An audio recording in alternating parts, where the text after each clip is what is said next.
Well, in the final installment of our Mental Health Awareness Month segments that we're doing here with Dr. Sarah Getch, this morning we're talking about babies. Yeah, that's right. We've been talking about the importance of social connections with friends, coworkers, and the elderly. But now we're going to talk about connecting with babies. Of course, we're always happy to have you, Dr. Getch. So how can we connect with babies? They sleep most of the time. Oh, I wish I had a baby that slept most of the time. I didn't have that baby. So here's the thing. Every interaction that we have with babies is the formal sort of stage of learning how to connect with adults. So whether we're communicating via cries, coos, facial expressions, gestures, all of that is the basic building blocks of how we learn how to emote and how we learn how to connect. Okay. So are babies learning from us, from our expressions and our happiness or sadness, all those things? Yes, all of those things. So babies recognize emotion at least by 7 months old. They are making these connections. They will know that laughing and smiling is happiness. In fact, we know through a lot of really great research that babies can also demonstrate empathy or recognize empathy by 8 months old.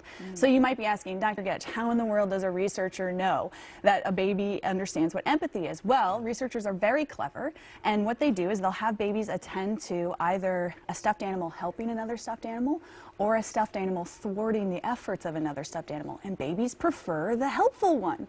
And so we know that as early as 8 months. Isn't that incredible? Oh my gosh, that's amazing. It is very amazing. early too. Very early. And I know it might sound daunting that all of these interactions you're having with your baby is setting the stage for every relationship that they will have.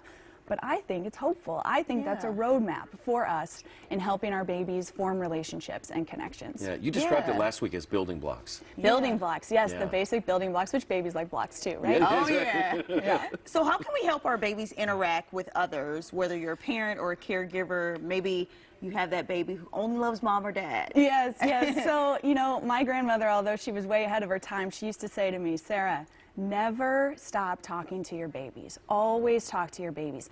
And so when we talk to them consistently and we over-exaggerate our facial expressions, our emotions, we're teaching them what those emotions are. And when they know what emotions are, that means they can read you, and that means they can have empathy. And more empathic humans, that's what we want. Yeah. That is what we want.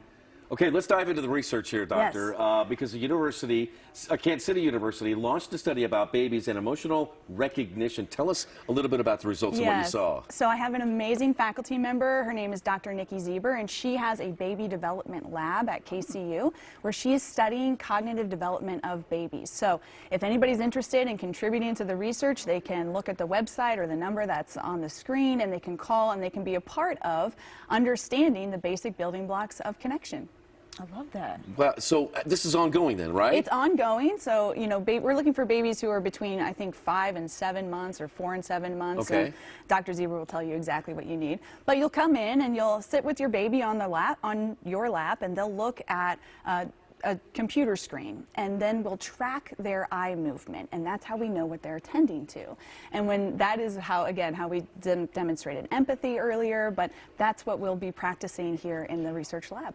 Okay, and what you find out, you're going to be relaying that to parents. This is what you should or shouldn't do? Yeah, so what will happen is parents won't get, you know, individual results for their children, but Dr. Zieber will take all of the results and then share those results, you know, once she sort of collapses all of them, and share those with parents so they can sort of see how they've contributed to the science that tells us how to build connections. Okay.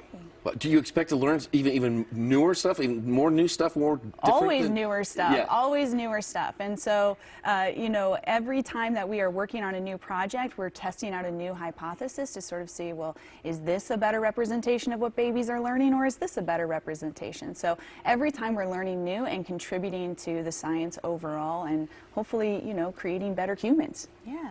Come back and share it when you get some more results. Oh, that would be fun. I would love that. I would love that. All right, Dr. Sarah Getch from Kansas City University. Great to see you again. Always good to have you. Thanks Thank for you sharing. so much.